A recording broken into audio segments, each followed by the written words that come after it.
নমস্কার, আমি দিব্যেন্দু মজুমদার। আর আমার সঙ্গে এই মুহূর্তে রয়েছে আমার দীর্ঘদিনের কাছের বন্ধু, আপনাদের প্রিয় রাজর্ষি সামন্ত, আর আমার কাছে স্মৃতি সুন্দর। স্মৃতিকে এক প্রকার প্রায় জোর করে ধরে বেঁধে নিয়ে এসে আপনাদের সামনে নিয়ে এসেছি। তো আমরা আজকে দু বন্ধুতে মিলে কিছু আলোচনা করব। আমাদের দলীয় আলোচনা, কিছু পারিপার্শ্বিক সামাজিক বিষয় নিয়েও আলোচনা করব। আলোচনায় অনেক প্রসঙ্গই উঠে আসবে। তো সেই হিসাবে স্মৃতিকেও বিতর্কিত প্রশ্ন যেন করিস না। বিতর্কিত প্রশ্ন কিছু হবে না। সেই হিসাবে স্মৃতিকে আজকে কি বলবো, প্রায় জ্বালাতনের পর্যায়ে নিয়ে যাওয়ার ইচ্ছা আছে।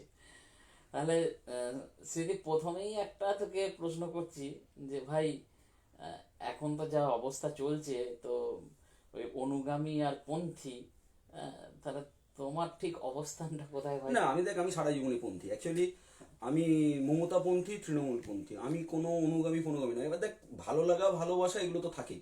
প্রত্যেকটা জায়গাতেই ভালো লাগা ভালোবাসা এগুলো থাকে। ভালো লাগা ভালোবাসা থাকবে। আমি মমতা ব্যানার্জির পরে অন্য কাউকে ভালোবাসতে পারি, সেটা থাকতেই পারে। কিন্তু তা বলে আমি আমার দলের বিরুদ্ধে যে দলের মধ্যে একটা নতুন একটা জায়গা তৈরি করব বা এ করবো, এরকম এরকম মেন্টালিটি আমার নেই। তাই আমি মমতাপন্থী। আমার ফেসবুক প্রোফাইলেও তুই দেখবি লেখা রয়েছে আমি মমতাপন্থী। আমি মমতাপন্থী এবং তৃণমূলপন্থী। না, মমতাপন্থী এই এরকম বললে তো হবে না। এখন তো 10 বছর দিদির সরকার আছে, দিদি নাকি কিছুই করতে পারছেন না। তারপর এটা এটা এটা এটা ওই বিজেপির একজন মহিষ এসছেন আমাদের এখানে রাজ্যপাল হয়ে, উনি বললেন। আরে দিলীপ ঘোষ বলে, আদার্স কেউ বলে বলে আমার তো মনে হয় না।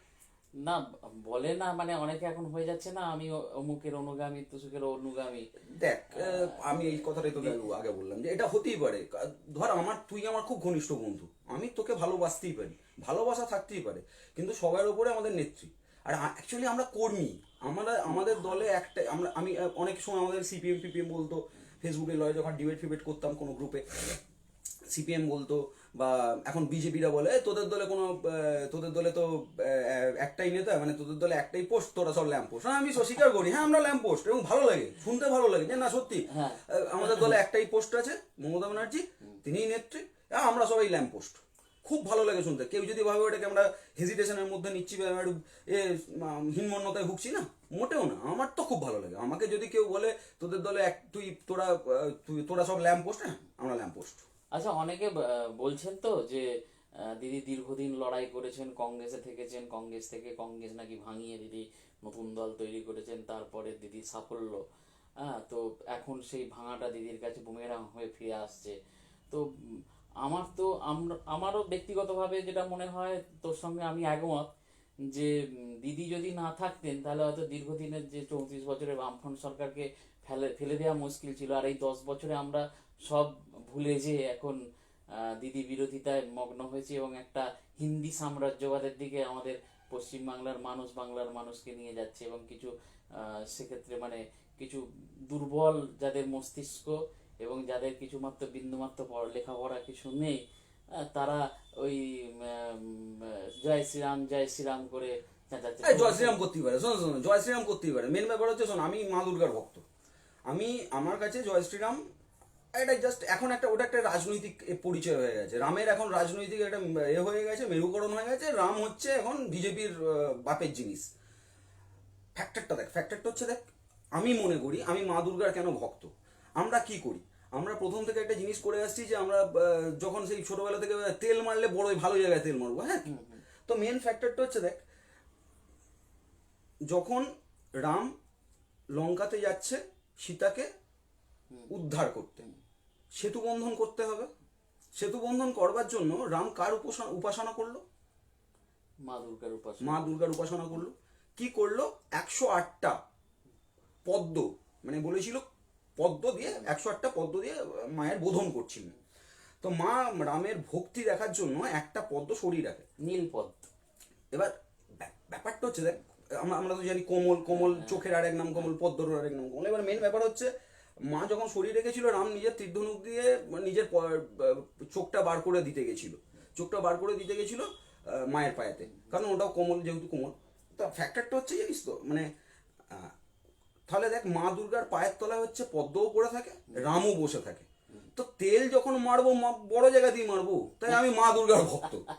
আমি ভাই ওই রামেরও ভক্ত নয়, কৃষ্ণেরও ভক্ত না, আমি মা দুর্গার ভক্ত। এবার বলিস যদি ঠাকুর ঘরে অনেক ঠাকুর থাকে, আমার ঠাকুর ঘরে মা দুর্গার ছবি রয়েছে, বাবা তারনাথের ছবি রয়েছে, আমি এদের দুজনের ভক্ত।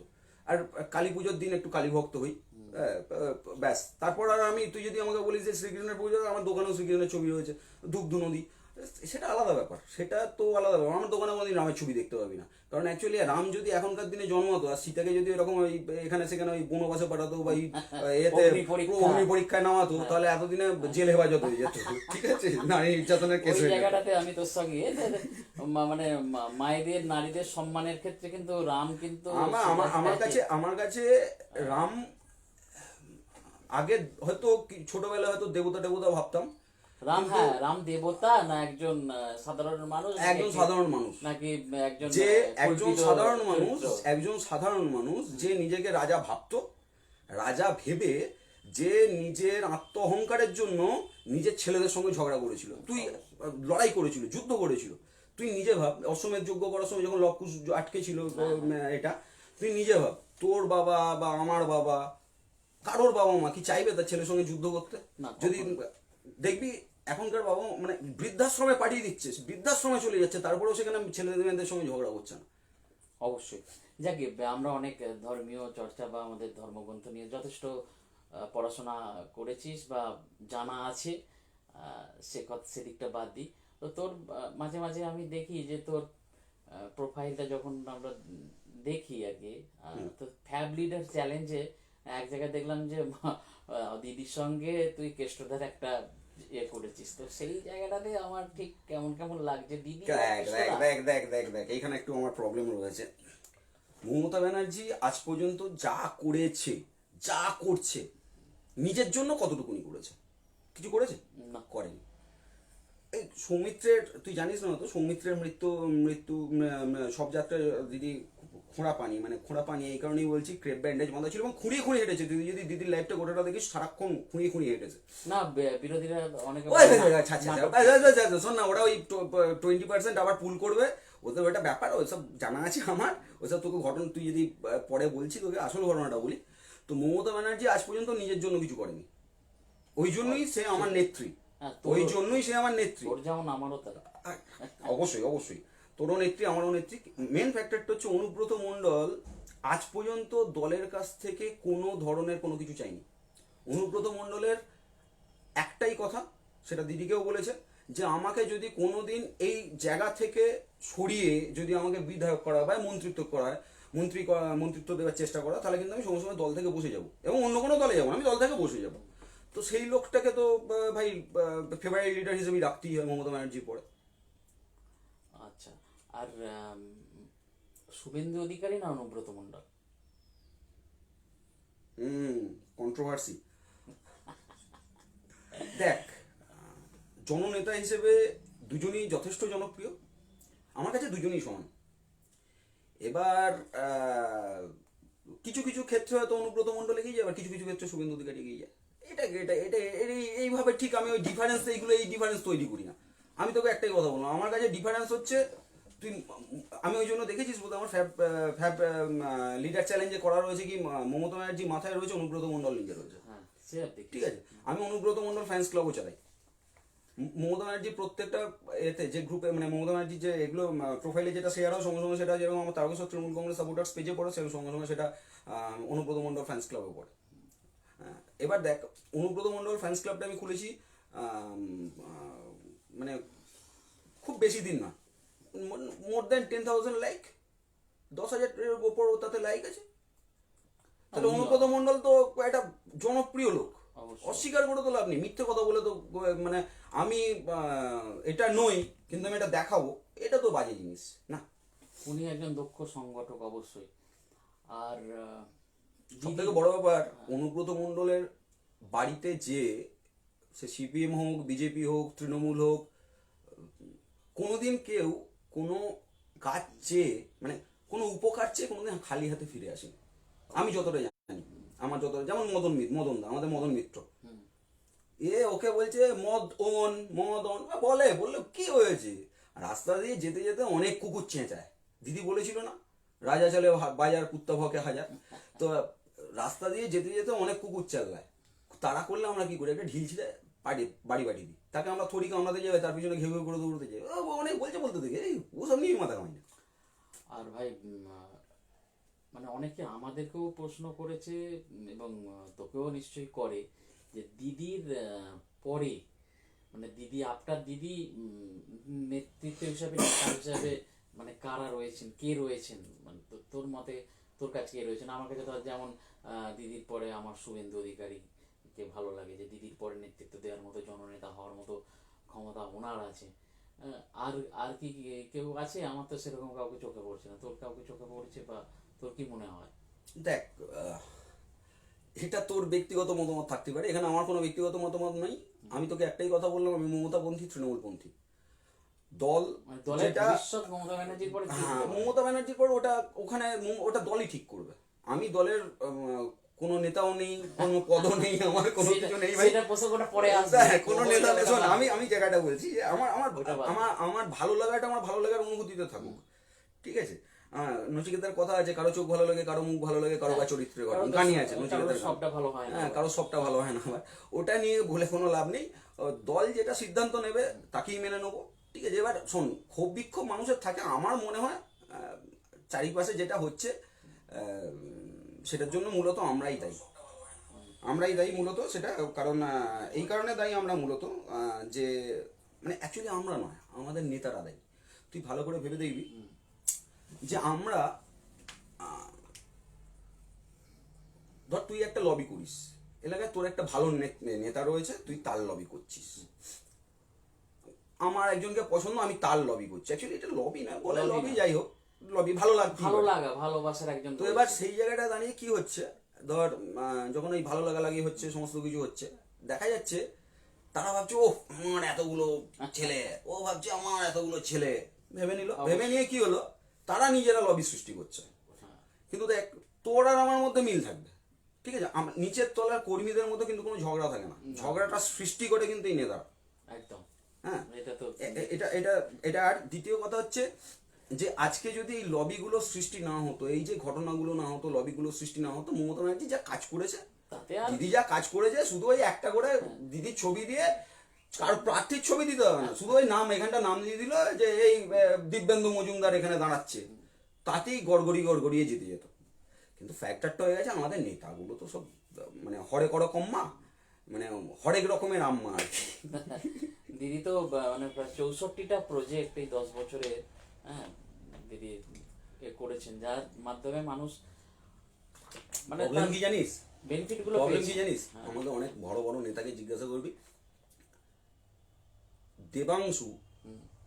দেবাংশু আমাদের ছোট ভাইয়ের মতো, অনেক ছোট, আমার থেকে অনেক ছোট, তোর আমার থেকে অনেক ছোট। হ্যাঁ হ্যাঁ। দেবাংশু প্রত্যেকটা প্রকল্পের নাম এক নিঃশ্বাসে বলে দেবে, আমাদের অনেক বড় বড় হনু নেতা পারে না। এটা ঠিক কথা বলেছিস একদম। আমরা যদি এই প্রকল্পগুলো নিয়ে ঘরে ঘরে প্রচার করি, আজকে তুই ভালো করে ভাব, নেতাদের আবার হনু নেতা বলে ফেললি আবার হনু নেতা মানে কি, না না না না না না, শোন, হনুমান মসজিদের ওপরেও বসে, মন্দিরের ওপরেও বসে, ওর কোনো জাত নেই, ঠিক আছে? এখন দেখ না, হনু কেন বলছি, আরো তো কারণ রয়েছে, হনু এই কারণেই বলছি, ভালো করে বলছি, হনু হয়েছে রামের মন্দিরেও বসছে, মসজিদেও বসছে।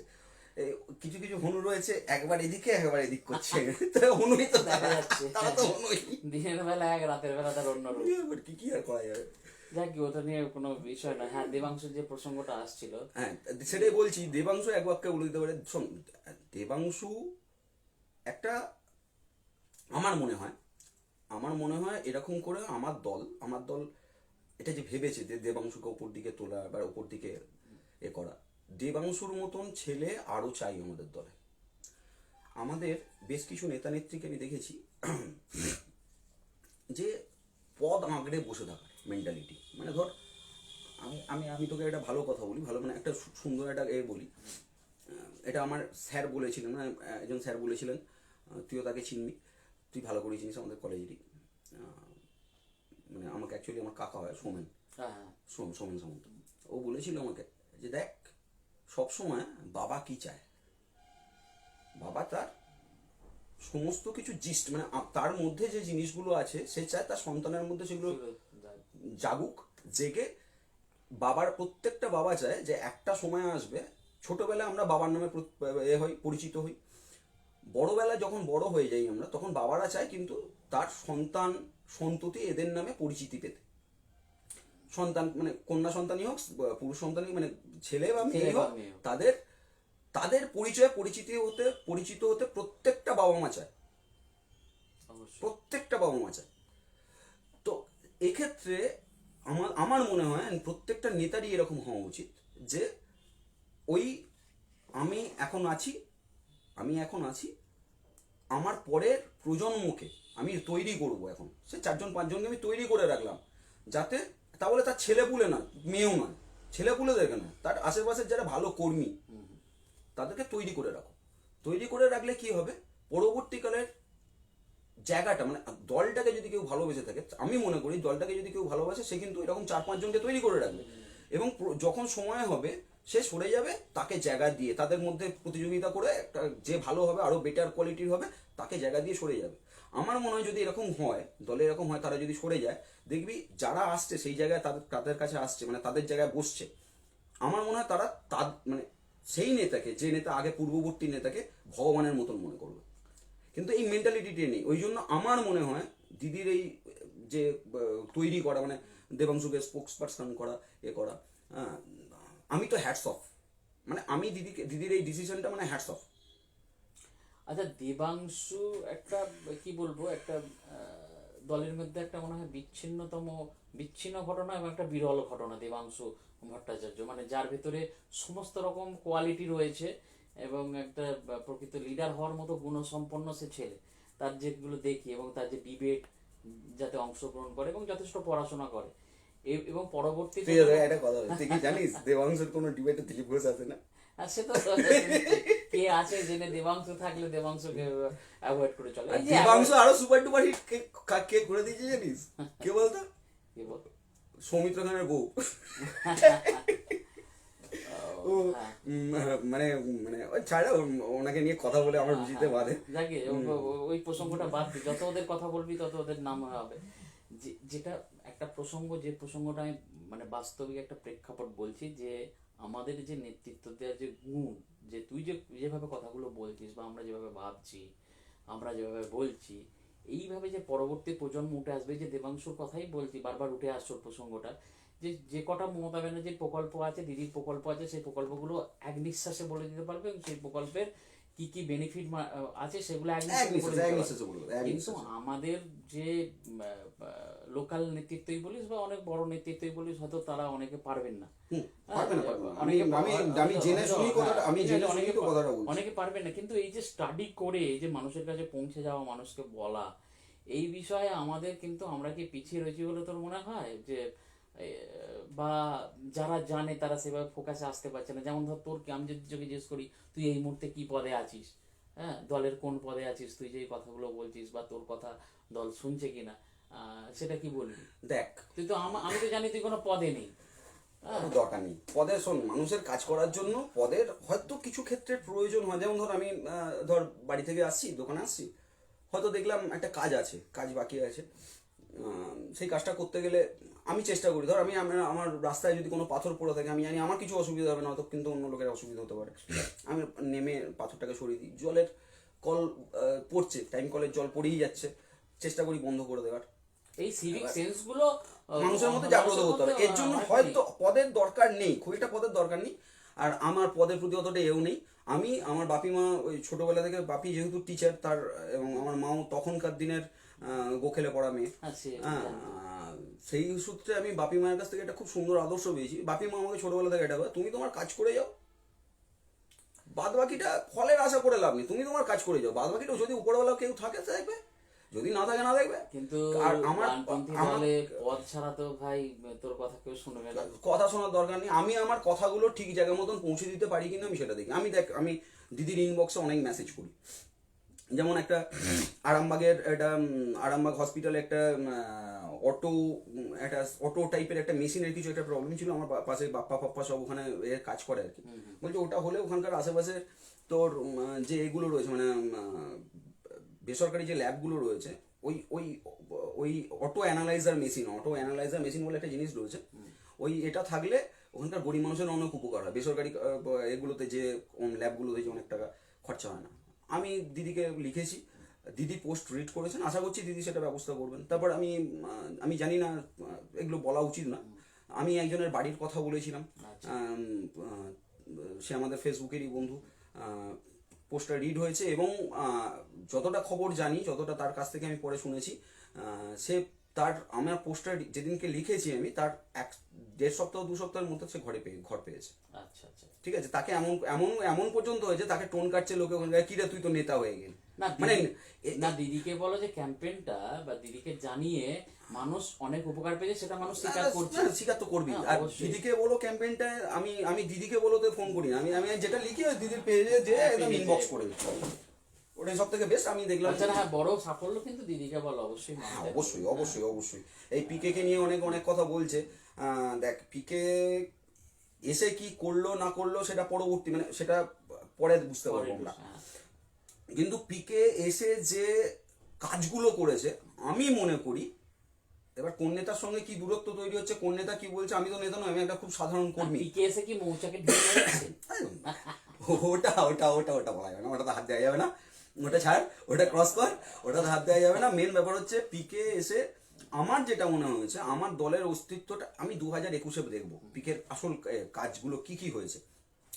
তবে সবসময় যে ফলেতেই গাছের বৃত্তান্ত বোঝা যায় সেটা বোঝা যায় না, এখন তো আবার কলমের গাছ হয়ে গেছে।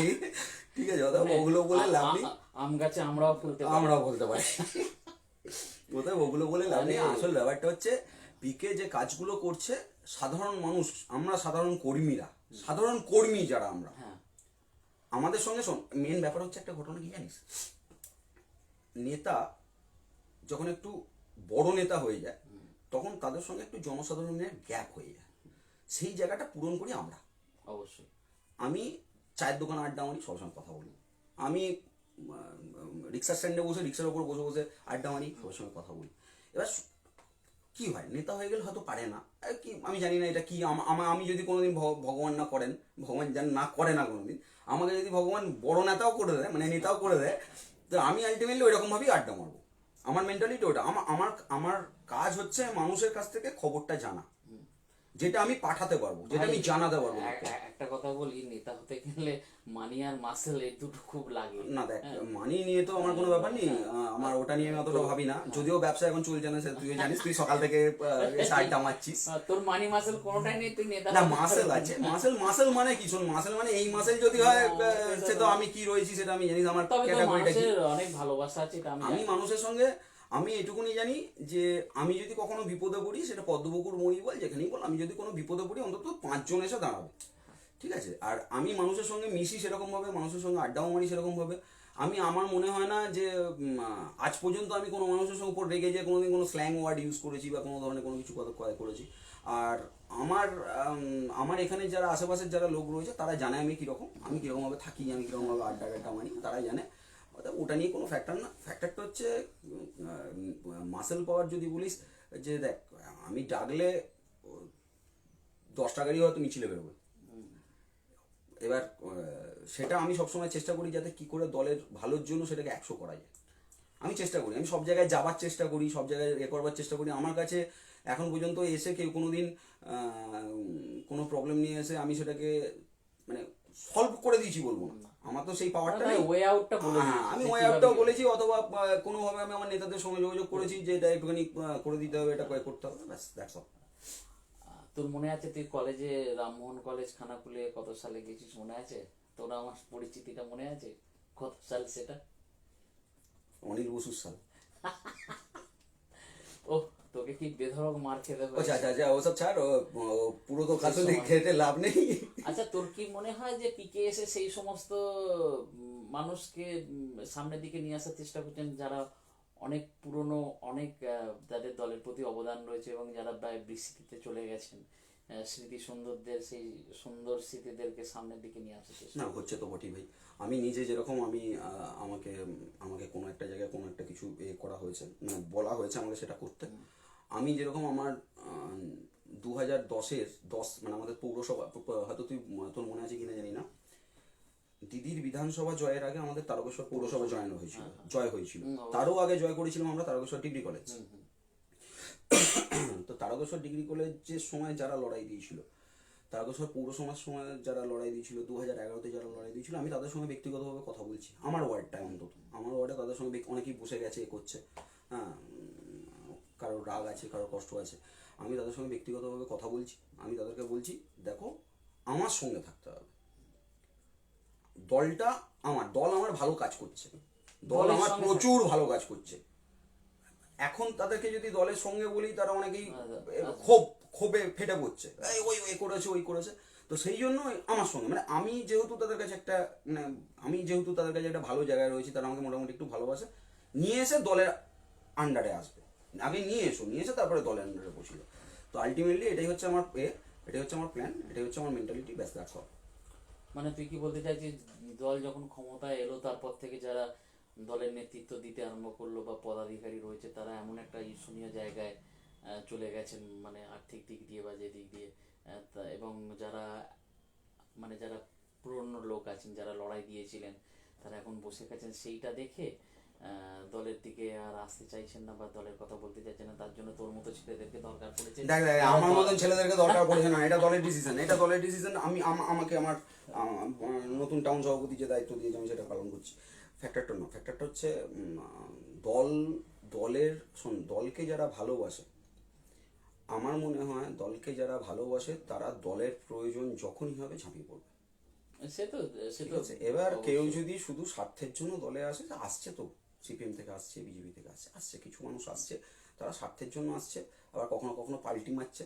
তো দেখ, এরকম মানুষ থাকবে, হাতের 5টা আঙুল সমান হয় না। প্রত্যেকটা দল ছিল, প্রত্যেকটা দলই থাকবে। সবাই তো আর মমতা ব্যানার্জি নয়। মমতা ব্যানার্জি কংগ্রেসকে একটা টাইম সিপিএম এর বিটিএম বলতো, এবং সত্যি কথা, এটা সত্যি কথাই। কারণ না হলে কংগ্রেস যদি চাইতো, কংগ্রেস তো অনেকদিন ধরে রাজত্ব করেছে কেন্দ্রেতে, তো কংগ্রেস যদি চাইতো, সিপিএম অনেকদিন উৎখাত হয়ে যেত। কংগ্রেস ছেড়ে দিদি বেরিয়ে এসছে শুধু সিপিএম কে উৎখাত করার জন্য, মানুষকে ওই সিপিএম এর অত্যাচার হাত থেকে বাঁচানোর জন্য। যে লড়াইটা কংগ্রেসের থেকে হচ্ছিল না, শুধু পেছন থেকে টেনে ধরা।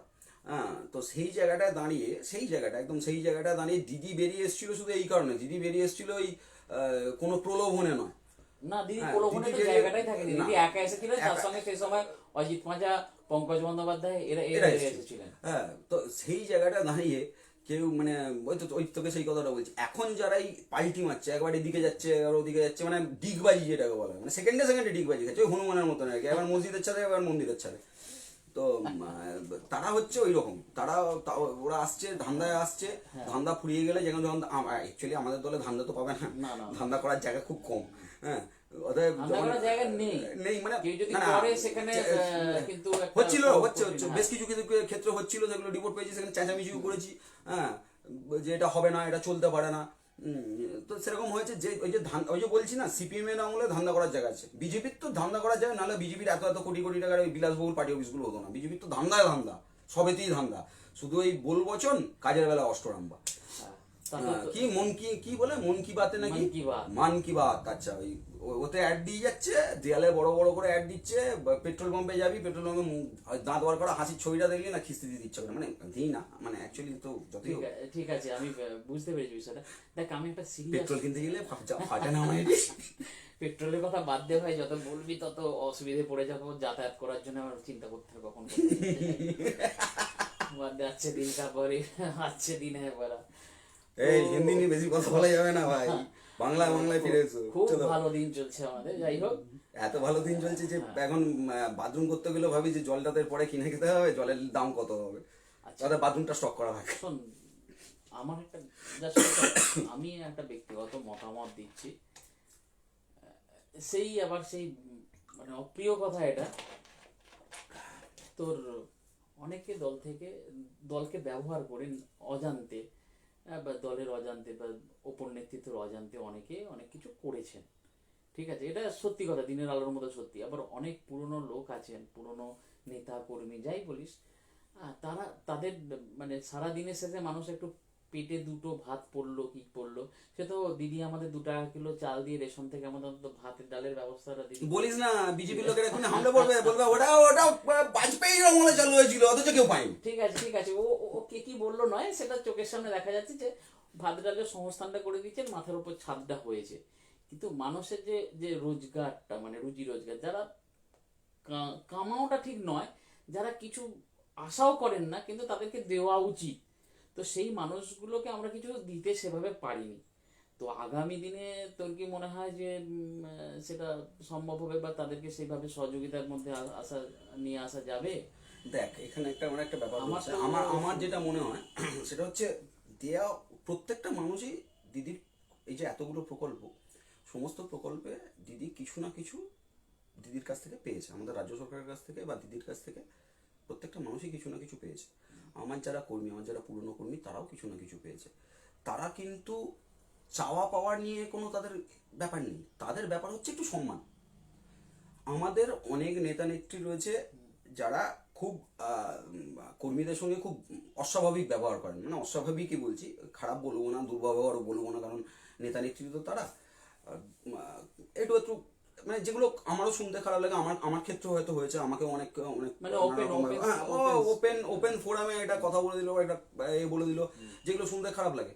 কারণ দলটা তো আজ থেকে করছি না, আমার মনে আছে আমি রাত্রি 3:30টার সময় পৌরসভা ভোটের আগের দিন রাত্রি 3:30টার সময় বাড়িতে গিয়ে শুয়েছি, সারা রাত এখানে কলকা লাগিয়েছি, রাত্রি 3:30টার সময় যে শুয়েছি, গোটা এলাকা পাহারা দিয়ে সিপিএম ওই পাশ দিয়ে, ওই কেশব চকের ওখান থেকে সিপিএম ঢুকবে, ওই এখান থেকে ঢুকবে, বাস স্ট্যান্ডে বা রামনগর থেকে ঢুকবে, বাস স্ট্যান্ডের ঘরেতে ভাড়া ওরা এসে রয়েছে, তো এলাকা পাহারা দিয়ে ক্লাব ঘুরে যে শুয়েছি, ভোর 4:30টার সময় আমাকে ডাকতে চলে গেল, চোখ কটকট করছে লাল, বাপি আমাকে ডেকে তুলে দিল, যা যে বাপি আমাকে বললো জিতে ফিরবি।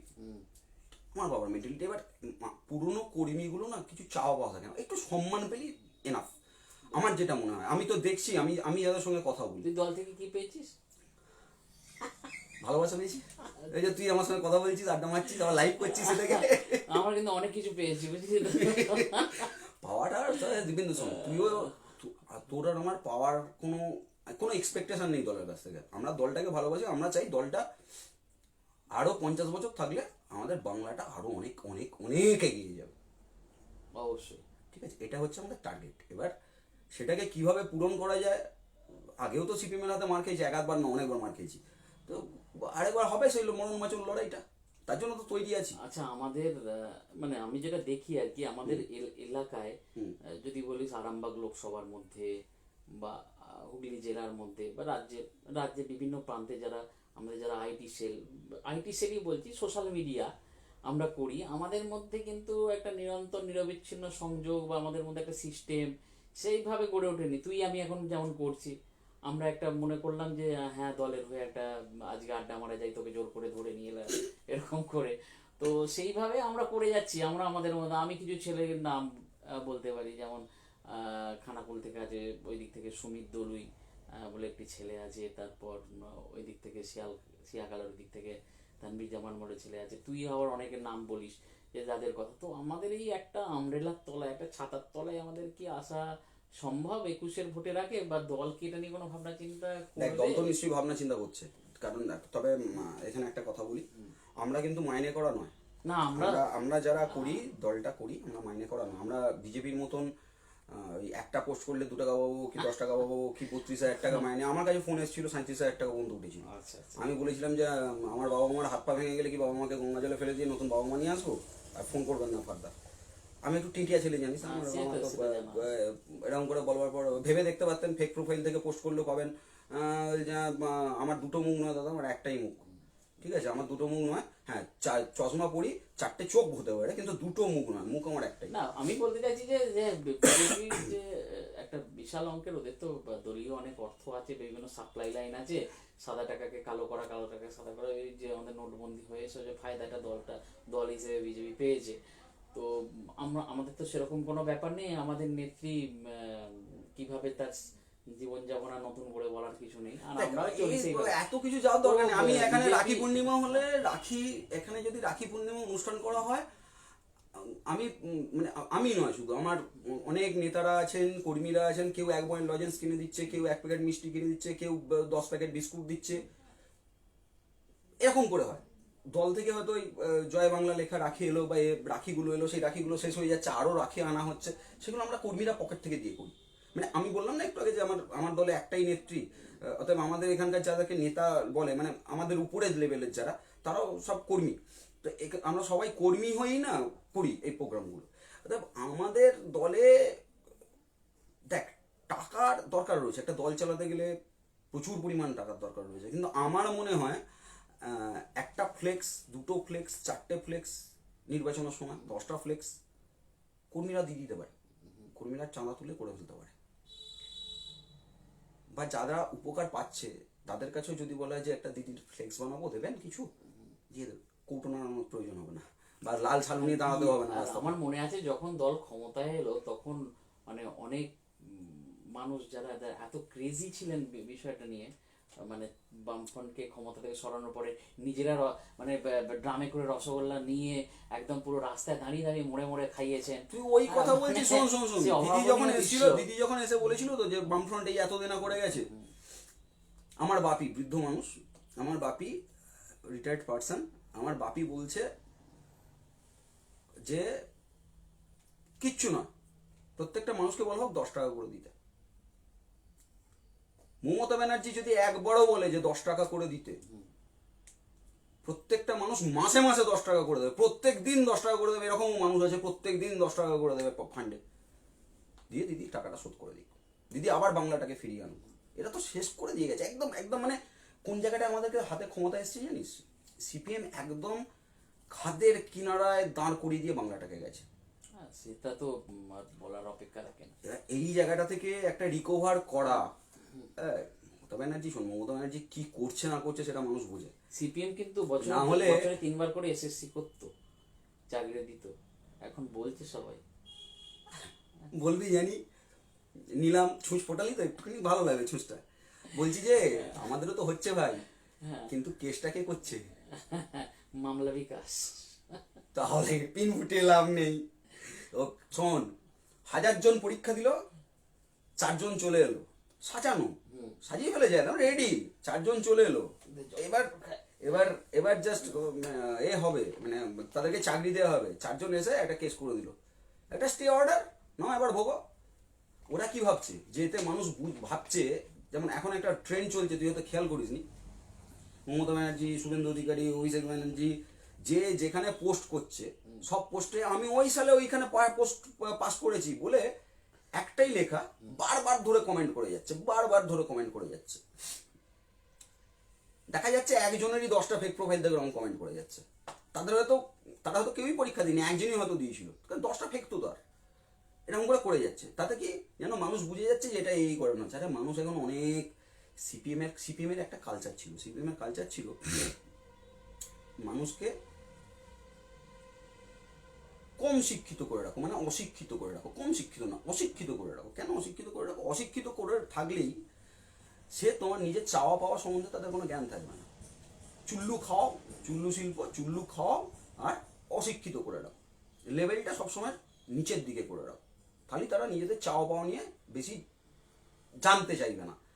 কিন্তু মমতা ব্যানার্জির একটাই চিন্তাধারা, যেটা আমি বুঝেছি, আমি আমার রাজনৈতিক চিন্তাধারা থেকে বুঝেছি, মমতা ব্যানার্জির কাজটাই হচ্ছে যে আমি আগে ভিতটা ভালো করে তৈরি করব।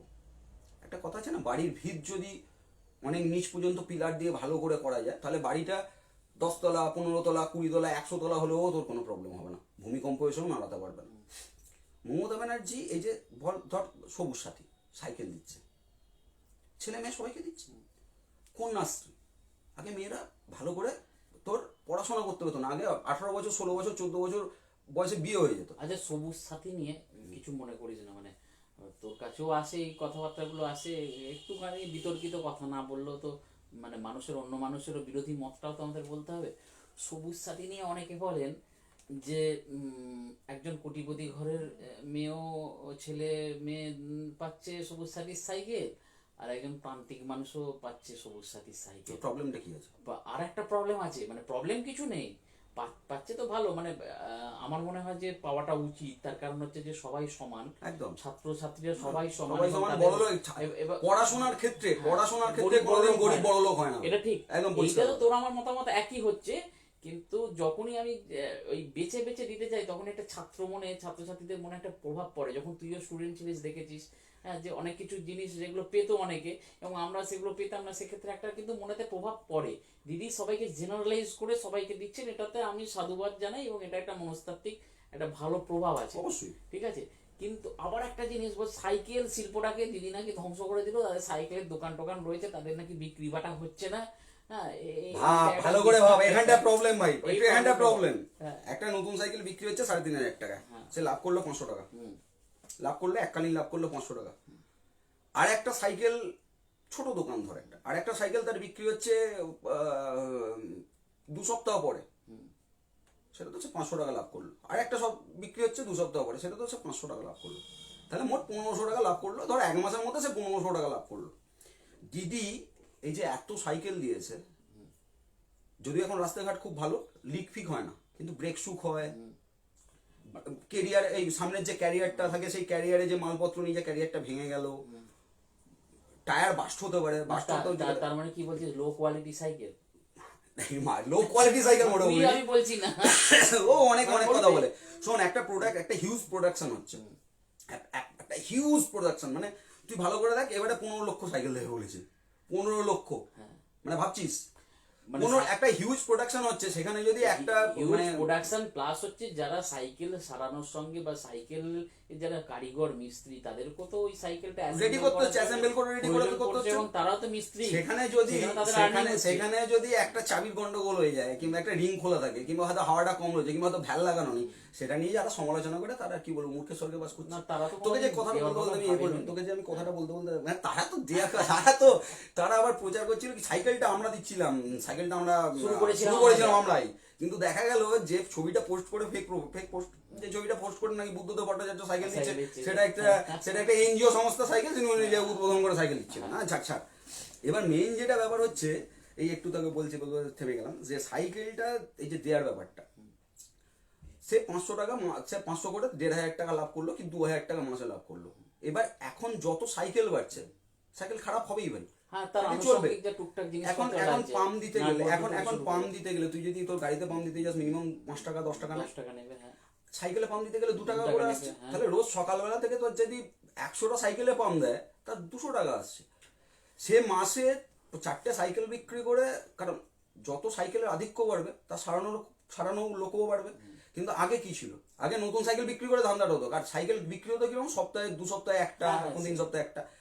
দেখ এবার নিজে ভালো করে ভাব, আগে ছিল আগে পেতো 3টে নতুন সাইকেল বিক্রি করে, 2টো হয়তো পাম্প দিয়ে পেতো হয়তো তোর 4,000 টাকা মাসে। এখন সেটা যদি 200 টাকা করে পায়, 30 দুগুণে 6,000 টাকা, 6,000 থেকে 10,000 টাকা আরামসে যে কোনো দোকানদার ইনকাম করছে, ঠিক আছে। অতএব এইগুলো যারা বলে, হয়তো বললাম মূর্খের স্বর্গে বাস করছে, যেমন এখন কি এসছে ওই কি রে, বিজেপির কি সেলের লোকটা, কি নামটা, মালব্য নাকি মালপো, আচ্ছা ওই মালপো বলেছে 200টা সিট পাবে। আমি তো খুব হ্যাপি, আমি ওকে চ্যালেঞ্জ করে বলছি, এখানে ওপেন দাঁড়িয়ে ওকে চ্যালেঞ্জ করে বলছি, আমরা 216টা সিট পাবো, খুব বেশি প্লাস মাইনাস হলে 4 থেকে 6টা, নট মোর দ্যান দ্যাট।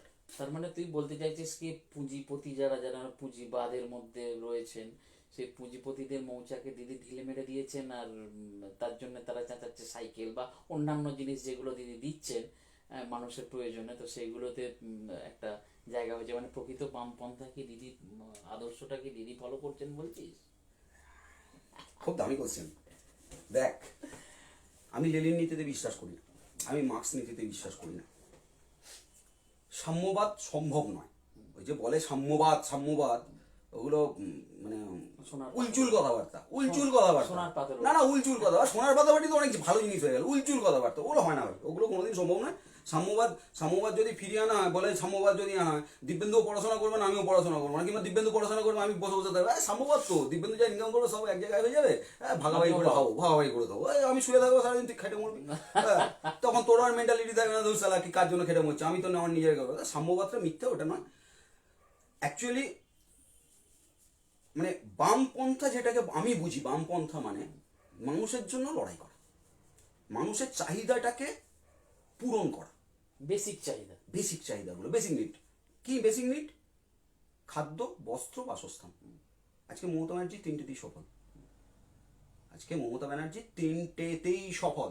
কেউ বলতে পারবে না যে মমতা ব্যানার্জির আমলে এই তিনটেতে মমতা ব্যানার্জি অসফল।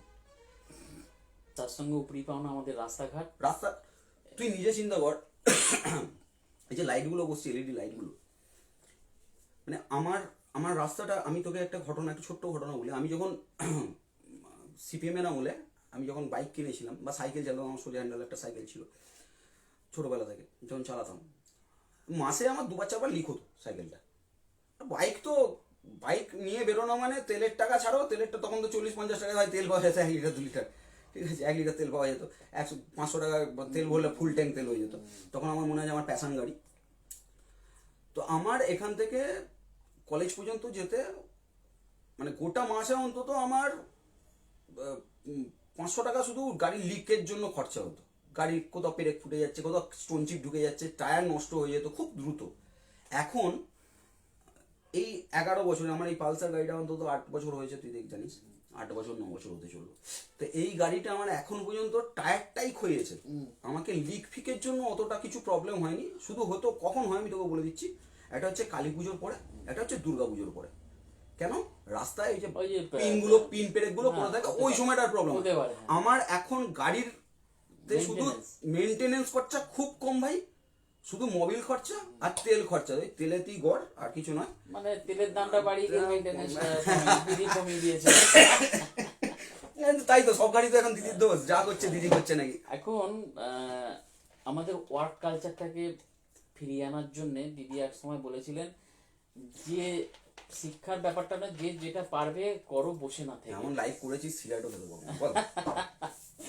হ্যাঁ, তো দিদি যেটা বলেছিলেন সেই সময় আমার মনে আছে, যে এডুকেশন তোমার যাই হোক না কেন, তুমি বসে থেকে নিজেকে নষ্ট করো না, দরকার হলে চপের দোকান করতে পারো বা স্টেশনারি দোকান করতে পারো, যে কোনো চপটা প্রাধান্য দিয়ে চপ শিল্প অনেকে বলে দিচ্ছেন, অথচ দেখ, আমি আমি তুলনামূলক জায়গায় যেতে যাস না। ও পকোড়া শিল্প, উনিও তো চাওয়ালা, চা শিল্প, এ শিল্প, সব শিল্প, পকোড়া শিল্প। আমি অন্য জায়গায় যাচ্ছি না, আমি শিল্পটাকে নিয়ে কিরকম যাচ্ছি। চপ শিল্পে কিন্তু আলুটার বিশাল প্রাধান্য, জানিস তো। আর আমাদের চাল, আলু, এগুলো হচ্ছে আমাদের এসেনশিয়াল কমোডিটি, যেটা বলে নিত্য প্রয়োজনীয় যে জিনিস। তো সেই জায়গা থেকে বাবু সরকার, কেন্দ্রের বাবু সরকার তো চাল আলুকে বাদ দিয়ে দিয়েছেন। তার ফলে আমরা আজকে 40 টাকা কিলো আলু কিনে খেতে হচ্ছে। আলু না, আলুর জায়গায় বসে, শোন, চপে তো আর আলু নেই। শোন না, ঘটনা শোন, একটা ঘটনা বলি, কালকের ঘটনা। একজন এসে বলছে, এই আলুর কেন এত দাম? বিজেপির লোক। বলছি বাক স্বাধীনতা তো পেয়েছে মমতা ব্যানার্জির আমলেই। আমি বলছি ভাই, এখন জোরহাত করে বলছি ভাই, আমরা এখন কিচ্ছু করতে পারবো না, তোমরা মোদিকে বলো, যা বলবে তোমরা তো বলো যে মোদি সব কিছু করছে, মোদি এই করছে, ওদি করছে, দিদির হাত কিছু নেই, চাল দিচ্ছ তোমরা, তাহলে আলুর দামটাও মোদির করুক। নিত্য প্রয়োজনীয় দ্রব্যে যখন প্রত্যেকটা রাজ্য আপত্তি জানিয়েছে, প্রত্যেকটা বিরোধী দল আপত্তি জানিয়েছে, তারপরে কথাটা শুনেছে। আজকে মানুষ বুঝুক, মানুষ দেখুক, মানে তারা ভোট দিয়েছে কি না দিয়েছে আমার কাছে সেটা ফ্যাক্টর নয়। ফ্যাক্টরটা হচ্ছে তারা দেখুক যে কোন জায়গা থেকে প্রত্যেকটা বিরোধী দল এই নিত্য প্রয়োজনীয় দ্রব্যগুলোর এই যে একটা করা হলো, আইন ল করা হলো, সেই লটার বিরোধিতা কেন করেছে। মানে কৃষি বিলটা কৃষি আইনে পরিণত হয়েছে, এবার সেটা জোর করে কোনো রকম কিছু বিশ্বাস করবি না, আলোচনা না করে। আলু বীজের দাম 4,500 টাকা। হ্যাঁ, মানে বুঝতে পারছিস ব্যাপারটা। সেটা তো তুই আমি বুঝতে পারছি, কিন্তু এই নিয়ে তো আমাদের একটা নিবিড় প্রচার বা এই ধরনের কিছু করা উচিত বলে মনে করি। করোনা পরিস্থিতিতে খুব একটা বড় করে তো কিছু করা যাবে না। তবে আমার যেটা প্ল্যান, আমি যেটা করছি, আমি অলরেডি স্টার্ট করেছি। আমার সবসময় একটা, আমার বাপি আমাকে বলে যে হুইসপারিংটা হচ্ছে সব থেকে বেস্ট। দুটো পথসভা করলি, তুই 10 জন শুনলো, 15 জন শুনলো, মাইকটা যত পর্যন্ত গেছে শুনলো, তার থেকে এলাকায় ঘুরে বাড়ি বাড়ি চলে যাও, বাড়ি বাড়ি যে গল্প করো, মানুষকে আমার মতটা, তার মতটা শোনো। ডেল কার্নেগি একটা কথা বলে গেছে, ডেল কার্নেগি একটা কথা বলে গেছে, ডেল কার্নেগি নাম নিশ্চয়ই শুনেছিস। ডেল কার্নেগি একটা কথা বলে গেছে যে ভালো বক্তা হতে গেলে আগে ভালো শ্রোতা হতে হয়। আগে তাদের বক্তব্যগুলো শোনো, তাদের কথাগুলো বোঝো, তাদের কথাগুলো জানো, জেনে তাদের যদি কোনো প্রবলেম থাকে সেটা যদি তুমি সলভ করতে পারো বেটার, যদি সলভ না করতে পারো ঠিক আছে, চেষ্টা করো, সলভ করবার চেষ্টা করো। এবার তুমি তোমার কথাগুলো তাদেরকে বলো যে এই কারণে এই আমরা এই এটা বলছি, এই কারণে পারলে কিছু প্রমাণ নিয়ে যাও, প্রুফ নিয়ে যাও, হাতে কাগজপত্র রাখো। আজকে তুই দেখবি দেবাংশু যতগুলো ডিবেট করে, পার্থদাকে চিনিস, যিনি আচ্ছা সেবারে সেই সুজন চক্রবর্তী স্টার আনন্দতে বসে একদম যাচ্ছাদাই করে সুজন চক্রবর্তীকে গিয়ে দিল, জয়প্রকাশ মজুমদারকে গিয়ে দিল। পার্থদার বক্তব্য খুব একদম তথ্য দিয়ে ভরা, আর দেবাংশু দেখবি কাগজপত্র হাতে নিয়ে রেডি থাকে। কিছু বললে এটা আছে তো হাতে, দুধের সময় পাওয়া যায়, হাতে আছে বলেছিল দুধ, স্টার আনন্দ বলেছিল না দুধের প্যাকেটটা রেখে দিন সুমন দায়ের পরে যখন আসবে কাজে লাগবে, তো আছে, ঠিক আছে। হাতে আমার মত হচ্ছে মানুষের কাছে যাও, হাতে কাগজপত্র নিয়ে রেডি করে যাও। এই যে সেদিনকে আমাকে এক জায়গায় সেলুনে ডিবেট হচ্ছে যে 2 টাকা কিলো চাল অটল বিহারী বাজপেয়ী দিয়েছে, আমাকে তাহলে 2 টাকা কিলো চাল অটল বিহারী বাজপেয়ীর আমল থেকে তোমার কাছে যাচ্ছে বলো, খাচ্ছিলে না? না তখন দেয়নি, আমি কে দেয়নি? কেন্দ্রীয় সরকার, মহাত্মা গান্ধীর একটা কথা ছিল, তুই হয়তো জানিস কিনা জানি না, অনেকদিন আগের গল্প, যে একটা 1 টাকার কয়েন যদি দিল্লি থেকে গড়িয়ে দেওয়া হয়, সেটা রাজ্যে আস্তে আস্তে সব রাজ্যের উপর দিয়ে আস্তে আস্তে আস্তে আস্তে আস্তে সেটা 10 পয়সায় হয়ে যায়, তো 25 পয়সা হয়ে যায়। তো এটাও ঠিক সেরকম। তো কেন্দ্রীয় সরকার যদি কোনো প্রকল্প চালু করে, সেটা রাজ্য সরকারের কাছে এসে পৌঁছলে রাজ্য সরকার কেন দেবে না ভাই? তা বলে আয়ুষ্মান ভারত নিয়ে যেন বলিস না, লজ্জা পাবে। আয়ুষ্মান ভারত কত টাকা কেন্দ্রীয় বরাদ্দ সেটা কি মানুষ জানে? দরকার নেই, কেন্দ্রীয় বরাদ্দে যাচ্ছিস কেন? আমি আয়ুষ্মান ভারত ধর তোর কাছে এলো, আয়ুষ্মান ভারত যে টাকাটা আসবে 5 লাখ টাকা, ওখানেও 5 লাখ টাকা, আমাদের স্বাস্থ্য সাথীও 5 লাখ টাকা। আয়ুষ্মান ভারত তোর কাছে এলো, কেন্দ্রীয় সরকার আয়ুষ্মান ভারতে দেবে 2.5 লাখ টাকা, রাজ্যে আয়ুষ্মান ভারতটা হবে ইস্যু হবে, সেই রাজ্যে 2.5 লাখ টাকা। তো আমি কেন নেবো ভাই? 50-50 পার্টনারশিপ। তো তাহলে সেখানে আয়ুষ্মান ভারত প্রধানমন্ত্রীর মুখ থাকবে কেন? থাকবে না সেখানে, তাহলে প্রধানমন্ত্রী মুখ্যমন্ত্রী দুজনেরই মুখ থাকুক, তাহলে ভালো। কিন্তু ফ্যাক্টরটা হয়ে গেছে কি, সেখানে স্বাস্থ্যসাথী আমাদের গোটাটাই রাজ্য সরকার 5 লাখ টাকা দিচ্ছে এবং সমস্ত মানুষকে কভার আপ করছে। তাহলে সেখানে দাঁড়িয়ে এই মানে শোন, এরা যে কথাগুলো বলে না, আমার কানে কিরকম লাগে জানিস তো, মানে আমি শুনি কম এইসব ব্যাপারগুলো, এগুলো এই কারণে শুনি কম, মানে এরা ডিবেটও করতে পারে না। এরা ডিবেট করতে গেলে দেখবি যখন পারবে না জয় শ্রীরাম বলবে জয় শ্রীরাম বলো, আমি বলে দিই হ্যাঁ জয় শ্রীরাম, জয় মা দুর্গা, তার আগে বলি জয় মা দুর্গা, তারপর বলি জয় মা কালী, তারপরে জয় শ্রীরাম, হ্যাঁ ঠিক আছে ভালো, তো কোনো অসুবিধা নেই আমার বলতে, বলবো না কেন, কোনো অসুবিধা নেই। তবে আমার রাম ভাই ওই 6 প্যাকের রাম নয়, আমার বাবা তারকনাথ 6 প্যাকের বাবা তারকনাথ নয়, আমার এই যদিও এখানে একটা ছবি এসে গেছে 6 প্যাকের, ঠিক আছে, আমার বাবা তারকনাথ নাদুস নুদুস, আমার রামও নাদুস নুদুস, আমার রাম বাঙালিয়ানায় ভর্তি। অবশ্যই। আচ্ছা, ওই প্রসঙ্গটা থেকে একটা অন্য প্রসঙ্গে যাচ্ছি। দেখ, আমফান ঝড়টা কবে হয়েছিল মনে আছে তো? মাস 3-4 হয়ে গেছে, এখন টাকা দিয়ে বলছি কত টাকা দিয়েছি, না বাপের টাকা। যখন যে টাকাটা দিয়েছিলেন 1000 কোটি টাকা, কাঁচকলা দিয়েছিল, একটা টাকা তখন দেয়নি, একসঙ্গে দিয়েছে। এটা শোন, জিএসটির টাকা দেয়নি, জিএসটি কত কোটি টাকা বাবু জানিস? না তখন কথা হয়েছিল, প্রধানমন্ত্রী এসেছিল 1000 কোটি টাকা দিয়ে দিচ্ছি বলে, কালকে ফাটিয়ে দিল দিচ্ছে তো টাকা দিচ্ছে। সরি,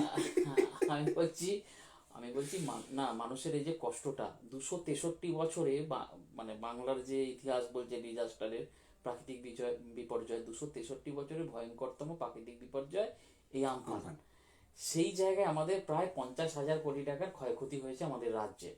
তো কেন্দ্রীয় প্রকল্পের সহযোগিতা আসার আগে পশ্চিমবাংলার মুখ্যমন্ত্রী আমাদের জননেত্রী মমতা বন্দ্যোপাধ্যায় যেভাবে মানুষের পাশে যতটা সম্ভব দাঁড়িয়েছেন, এবং মানুষের ক্ষোভ থাকতেই পারে, মানে যার মাথার, মানে প্রায় অধিকাংশ মানুষের মাথার ছাদ নেই, তো সেই জায়গায় তো রাতারাতি একটা রাজ্য সরকারের পক্ষে সবকিছু করে দেওয়া সম্ভব নয়।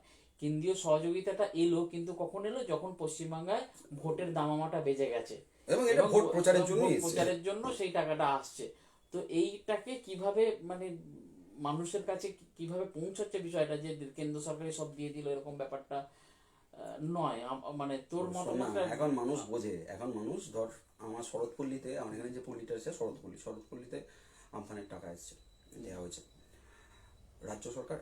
এখন তো মানুষ দেখতে পেলো যে আমফানের টাকা তাহলে রাজ্য সরকার অনেক আগেই দিয়ে দিয়েছে, মানুষের কাছে পৌঁছে গেছে। তাহলে কেন্দ্রীয় সরকার যে 1000 কোটি বলো, আর এইবারে যে এক্সট্রা কি 2000 কত কোটি টাকা দিয়েছে, তো সেই টাকাটা এতদিন পরে দিল কেন? তাতে কি হলো দেখ, এটা দিয়ে এটা হচ্ছে ভোট প্রচারের অঙ্গ, আর আদার্স কিছু না, দিলে আগেই দিতে পারতো। এখন কি হলো, মমতা ব্যানার্জির অনেকগুলো প্রকল্প, যে প্রকল্পগুলো চালু প্রকল্প, সেই প্রকল্পগুলো থেকে টাকা কেটে, কারণ মমতা ব্যানার্জি হচ্ছে মানুষের মানসিকতা, মানে মানুষকে ভালোবাসে। তুই দেখবি মমতা ব্যানার্জি কোনো জনসভাতে গেলে হাত না মিলিয়ে বোধহয় স্টেজে উঠতে পারে না। বাচ্চাদেরকে কোলে পেলে, মানে একটা মা, মমতা, মমতা নামটা সত্যি মমতা, মানে সার্থক। হ্যাঁ, সার্থক। এবার দিদি কি দেখলো যে আমার মানুষের যদি ছাদ না থাকে, আমি শুধু চাল দিয়ে তো তাকে, তার ছাদ নেই, উন্ন হবে না, হ্যাঁ, তাকে থাকবে কোথায়? সেই জন্য অনেকগুলো প্রকল্প থেকে কিছু কিছু টাকা কমিয়ে কমিয়ে আগে আমফানের এই বিপর্যয়টাকে সামলালো। সামলিয়ে এখন এই যে টাকাটা এসছে, এটা কি বলতো, এই মানে সমুদ্র থেকে এক কাপ জল তুলে নেওয়ার মতো নাকি, এই টাকাটা ওইটাই কাজে লাগবে, আদার্স কিছু কাজে লাগবে না। আর দ্বিতীয়ত হচ্ছে, তাতে কি হলো, ওই প্রকল্পগুলো, চালু প্রকল্পগুলো, যেটা মানুষ উপকার পাচ্ছিল, বেনিফিট পাচ্ছিল, সেই প্রকল্পগুলো একটু ক্ষতিগ্রস্ত হল। ওরা এটাই চায়, ওরা মানুষকে, যে দিলীপ ঘোষ তো বলেই দিয়েছে, দিলীপ ঘোষ একদম ওপেনলি বলে দিয়েছে, কালকেই বলেছে যে বাংলাকে আমরা গুজরাট বানিয়ে দেবো। মানে গুজরাট কিভাবে বানাবে বুঝতে পারছিস তো? বোঝা যাচ্ছে। এই যে মই যে বললাম মালপো, ওই যে সরি মালব্য না মালপো, ওই মালপো এসছে, ওর কাজটা কি আমি তোকে বলে দিলাম। এরপর বিজেপির এক একটা ছেলের 50টা করে প্রোফাইল তৈরি হয়ে যাবে, তাদের কাজই থাকবে কোনো না কোনোভাবে দাঙ্গা লাগানো। লাইভে আছি যখন, সবার কাছে রিকোয়েস্ট করবো হাত জোর করে যে এই এই প্রোপাগান্ডাগুলো একটু বুঝুন, এই প্রোপাগান্ডাগুলো বুঝুন। ওরা বিজেপি আসা মানে যেখানে দাঙ্গা হবে ওরা সেখানেই ভালো ফল করে, আদারওয়াইজ কোথাও ভালো ফল করতে পারে না। বিহারে দেখুন, বিহারে কি অবস্থা, তুই নিজে বল বিহারে কি অবস্থা। একা তেজস্বী যাদব তো নাকানি চোবানি খাইয়ে দিয়েছে। কংগ্রেস হচ্ছে কংগ্রেস আর কি বলবো, কংগ্রেসের মতন একটা ফালতু দল। ও যদি ওই 70টা সিট না নিয়ে, যদি 50টা কেন 40টা নিক না, 40টা নিত, তাহলে আজকে কিন্তু তেজস্বী যাদব ওখানে মুখ্যমন্ত্রী হতো, এবং বিপুল হারে ভোট পেয়ে হতো। মানে বিপুল হারে একটা জয় পেয়ে, এই 12,000-এর ভোটের, কত ভোটের লিড দুটো দলের মধ্যে, 12,000, এনডিএর সঙ্গে মহাজোটের টোটাল 12,000 না কত হাজার ভোটের মাত্র লিডের তো পার্থক্য। কি মেন্টালিটি কি কংগ্রেস? আর একটা আছে ছাগল বাচ্চা, আর কি বলবো, ছাগলের 3য় নম্বর সন্তান মিম, হ্যাঁ, লাফাচ্ছে পিটিং পিটিং করে। কি ওদের কাজই হচ্ছে, এই যে বিহার নির্বাচন হয়ে গেল, আমি ড্যাম শিওর যে ওই ওয়েসিস না ফোয়েসিস কি রয়েছে, ওয়েসিস বলে একটা ওষুধ ছিল না, ওয়েসিস বলে, যাই হোক, ওয়েসিস ওই প্রসঙ্গে না বলছি আমি, দেখো ওর ব্যাংকের অ্যাকাউন্ট বেড়ে গেছে, আমি ড্যাম শিওর 2 গুণ নাহলে 3 গুণ বেড়ে গেছে। আর এখন যাতে বুঝতে না পারে সেটা কি বোঝাচ্ছে যে ওরা যদি সরকার গঠন করে, মানে মহাজোট গঠবন্ধন যদি করে, তাহলে আমি পিছন থেকে সমর্থন করবো। অথচ ওই 5টা সিট তো প্রার্থী জিতেছে ওর, বাদ বাকি প্রার্থীগুলোতে কি হয়েছে? বাদ বাকিগুলো তো ওর ভোট কেটে হারিয়ে দিয়েছে, কংগ্রেসকেও হারিয়েছে, একেও তেজস্বী যাদবকে হারিয়েছে। তাহলে এই জিনিসটা যদি না করতো, ওরা নাকি আবার আমাদের এতে আসবে, বাংলায় প্রার্থী। হ্যাঁ, আর কি বলছে সবাই, বলছে এতদিন ধরে কেন, যেই এবিপি আনন্দের এতে ছেড়েছে, সবাই বলছে এতদিন আসেননি কেন, বিজেপিকে ক্ষমতা দেওয়ার লোভে আসছেন। ঠিক আছে, এই ভদ্রলোকেরও বোঝা উচিত, হ্যাঁ, যে এরকম করে হয় না। ওরা, মমতা ব্যানার্জি মুসলিম সম্প্রদায়টাকে শিক্ষিত করতে চাইছে। যত শিক্ষা হবে তত অজ্ঞতা দূর হবে, যত শিক্ষা বাড়বে মানুষের অজ্ঞতা দূর হবে, তত সমাজটা ভালো হবে, তাদের ছেলেমেয়েরা বড় হবে, ডাক্তার হবে, ইঞ্জিনিয়ার হবে, বড় হবে। এইটা আমার মুসলিম প্রচুর বন্ধু রয়েছে, মুসলিম বন্ধুদেরও বোঝা উচিত। তারা বোঝে, হ্যাঁ, তারাই তো এবিপি আনন্দের এতে যে তারাই তো উল্টো পাল্টা করে বলছে, দালাল, ভোটের দালাল, বিজেপির দালাল বলছে, সবই বোঝে না। কিন্তু কিছু মানুষ তো রয়েছে, তো আমাদের মধ্যে কিছু মানুষ আছে বলে তাই জয় শ্রীরামটা হচ্ছে, নাহলে কি করে হবে? সেটা ঠিক। তবে জয় শ্রীরাম এখন আর গিয়ে নয়, জয় শ্রীরাম ডিজে হয়ে গেছে। না, জয় শ্রীরাম এখন আতঙ্কের নাম। না, আতঙ্ক তো নাম বটেই, জয় শ্রীরাম এখন ডিজে জয় শ্রীরাম। আমরা এখন বলি, এখন যেখানে যাবে দেখবি সব যারা যাচ্ছে বিজেপির এগুলো, সব একদম ট্রলি থেকে পড়ে যাচ্ছে, চোখ ফোক লাল করে, মানে ট্রলি থেকে এই পড়ে গেল, একজন পড়েই গেল সেবার মিছিল যাওয়ার সময়, চোখের সামনে দেখা। আমি এবার হেসে তুলে তোলে পড়ে মরে যাবে। অনেক দূরের প্রেক্ষাপটে অনেক কিছু আলোচনা হলো আমাদের মধ্যে, তো এবার কাছে আসি। চলে কত দূরে আসবি? একটু পৌরসভায় আসি। তোর পৌরসভার বর্তমান পরিস্থিতি কি, আর পৌর এলাকায় কিরকম পরিষেবা বা বর্তমানে যে সমস্ত পদের এগুলো হয়েছে, তো সেখানে আমাদের তো উত্তম ভান্ডারী দীর্ঘদিন বাদে একটা পদ পেয়েছে। না, উত্তম ভান্ডারী বর্দা তো উত্তম ভান্ডারী তো পদে ছিল, উত্তম ভান্ডারী কাউন্সিলর ছিল, কাউন্সিলর ছিলেন, হ্যাঁ। অর্থটা দেখতো, অর্থ দপ্তরটা। হ্যাঁ, সেটা তো তোর প্রশাসনিক লেভেলে সে পৌরসভা, কিন্তু দলীয় পদে উনি তো অনেকদিন বাদে দলীয় পদে। তোরা এইভাবে দেখছিস কেন? দলীয় পদে তো ছিল, দলীয় পদে তো কেন এইভাবে দেখার তো কিছু নেই। তো এরকম কথাবার্তা বলে আমার মনে হয় এগুলো সব বেশি একটুখানি ঘাটা হয়ে যায়। দলে ছিল বর্দা তো, মানে উত্তম ভান্ডারী তো ভালো পদেই ছিল, কাউন্সিলর ছিল। আর কাউন্সিলর আমি হতে পেরেছি না, তুই হতে পেরেছিস, এটা তো পদ, এটাও তো একটা পদ, আর দল থেকেই তো আরে পদটা হয়েছে। যোগ্য লোকরা যোগ্য জায়গা হ্যাঁ পেয়েছে, হ্যাঁ, সেটা অবশ্যই ঠিক নয়? অবশ্যই অবশ্যই। হ্যাঁ। তো সেক্ষেত্রে আগামী দিনে কিভাবে কি, এই যে সামনে তো আমাদের বিধানসভা নির্বাচন আছে, আমি আমার এরিয়াতে যেগুলো যা দেখতে পাচ্ছি যে আমাদের ঘরের ভেতরে যে ঘরগুলো, সেই ঘরগুলো ধীরে ধীরে ভেঙে আমাদের এক হয়ে লড়াইটা করতে হবে। তারকেশ্বরের কি সেই একই ব্যাপারটা রয়েছে? হ্যাঁ, তোর কিরকম? বর্দা তো সেদিনকে লাইভ করেছিল, বর্দা তো বলিয়ে দিয়েছে সবাই একসঙ্গে লড়বো। ফ্যাক্টরটা ওটা না, ফ্যাক্টরটা হচ্ছে দেখ, উত্তম ভান্ডারীর আচার ব্যাপারটা একটু প্রচণ্ড ভালো। সে তার কর্মীদেরকে সম্মান দিতে জানে, আমরা সবাই এই কারণে বর্দা বলি, সবাই গোটা তারকেশ্বরের লোকেরা উত্তম ভান্ডারীকে বর্দাই বলে। মেন ব্যাপারটা হচ্ছে উত্তম ভান্ডারী, মানে আমাদের বর্দা সবাইকে সম্মান দেয়, কর্মীদেরকে বকে, কিন্তু সেটাও খুব মিষ্টি করে বকে। যদি ভুল করি বকে, ভুলটা ধরিয়ে দেয়, কিন্তু সেটা যখন একলা থাকে, নিজে একলা থাকে, তখন ধরিয়ে দেয়। কর্মীটা একলা থাকলেও ধরিয়ে দিল, এই ভুলটা করিস না, এটা ভুল হচ্ছে। বর্দাকে রাত বিরেতে যখনই ডাকবি, ফোন করবি, পাবি, সব সময় পাবি। না, এবার না, আমি আমি ঘটনাটা বলে দিই। বর্দা ঠান্ডা মাথায় কর্মীদের কথা শোনে এবং বোঝায়, কোনো কর্মী ভুল করতে গেলে তাকে বলে, না এটা এইভাবে হবে না, এটা এইভাবে হবে। এবং কোনোদিন কোনো খারাপ ভাষা কোনো কর্মীর প্রতি আমি আজ পর্যন্ত ব্যবহার করতে দেখিনি বর্দাকে, মানে উত্তম ভান্ডারীকে। তো বর্দার জায়গাটা আমাদের কাছে, আমরা যারা কর্মী, আমি মনে প্রাণে যদি আমি সত্যি কথা বলছি, আমি যদি আমার যদি কোনোদিন দল কোনো সুযোগ দিল হয়তো বা বড় পদ দিল, আমি যেন তারকেশ্বরের বুকে সেকেন্ড উত্তম ভান্ডারী হতে পারি, আমার এটা মেন্টালিটি। খুব ভালো মানুষ কি মানে মানুষকে সেইভাবে সাংগঠনিক ভাবে চাঙ্গা করতে পারবে, বা এটা টাইমটা কি খুব তুই একটা হয়তো short বললে, time-এ? তোকে আমি একটু না, আগে কিন্তু একটা কথার উত্তর দিয়েছি যে আমাদের নেতাদের মধ্যে লবি থাকে, কর্মীদের মধ্যে কোনো লবি নেই। আচ্ছা, এই এত শর্ট টাইমের ভেতরে, এই যে সামনে কদিন বাদেই তো আমাদের নির্বাচনটা রয়েছে, 6 মাসের মধ্যে হবে, তো এত শর্ট টাইমের ভেতরে কি হবে বলে মনে হয়? তো উত্তম ভান্ডারী বলেই দিয়েছে সবাইকে নিয়ে কাজ করবে এবং সবাই এগিয়ে আসবে। শোন, একটা কথা বলি, আমি ডাইরেক্টলি একটা কথা বলছি, আমার থেকে অনেক বড় বড় মাথারা রয়েছেন, ওই মমতা ব্যানার্জির হাত রয়েছে আর তৃণমূলের লোগোটা রয়েছে, ব্যাস, তাতেই সব। তাতেই হচ্ছে। কেউ যদি ভাবে আমি হস্তি, তোমার সঙ্গে করবো কুস্তি, তাহলেই হয়ে গেল।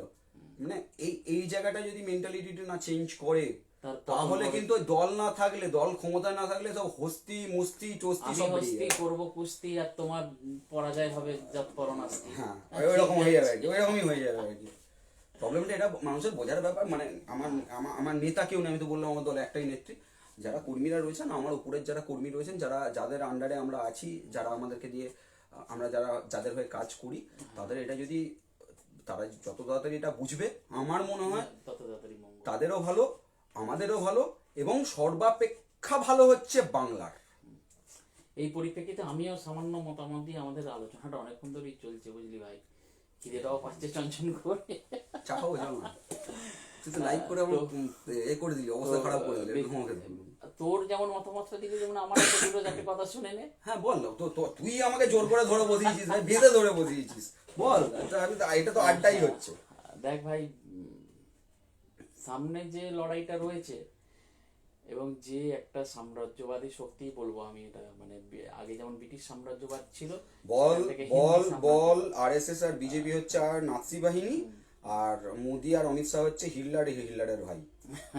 তো যাই হোক, মানে সামনে কিন্তু একটা কঠিন সময় আসছে বাংলার পক্ষে। বাংলার সংস্কৃতি, বাংলার বাঙালিয়ানা, বাংলা বাঁচানোর লড়াই, বাংলা বাঁচানোর লড়াই। তো সেই লড়াই আমরা আমরা আমাদের কি বলবো, আমাদের অস্তিত্ব সংকটের দিকে খানিকটা এগিয়ে যাচ্ছি। অথচ আমাদের নেত্রী আমাদের অনেক কাজ করেছেন, যার সুফল সব মানুষই প্রায় পেয়েছেন। মানে এমন কোনো বাড়ি নেই যেখানে তার সুফল পায়নি। আমি যেমন কালকে সেকেন্দারপুরে গেছিলাম একটা বহু পুরনো বন্ধুর সঙ্গে দেখা করতে। তো তার বাড়ির সামনে যখন গেছি, চিনতে পারিনি, সামনে একটা বিশাল বড় বাড়ি হয়ে গেছে, সেখান দিয়ে একটা বাঁধানো রাস্তা, মানে রাস্তাটা কত একদম পুরো মানে বাঁশ বাগানের ভেতরেও মানে তোর রাস্তা চলে গেছে, আমাদের ঢালাই রাস্তা। হ্যাঁ। তো রাস্তা কোথাও বাকি নেই। তো তারা তাদের মানে আমার বন্ধুর ভাই আর কি দিদির খুব সমালোচনা করেন। আমি বলছি কে কি রে, উন্নয়ন তো তোর বাড়ির দরজার সামনে। হ্যাঁ, বলছে দাদা সামনেও নয় পিছন দিকেও চলে গেছে দেখো।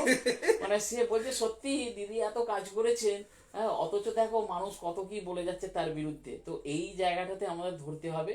এবং আমার মতামত যেটা, যারা সত্যিকারের মানে শিক্ষিত মানুষ, আমি তো দল থেকে, আমি জানি তুই দল থেকে চালানোর কোনো বেনিফিট নিসনি, আর আমিও চালানোর বেনিফিট নিইনি। তো সেই জায়গা থেকে আমরা আমাদের নিজস্ব তাগিদে এগুলো করছি।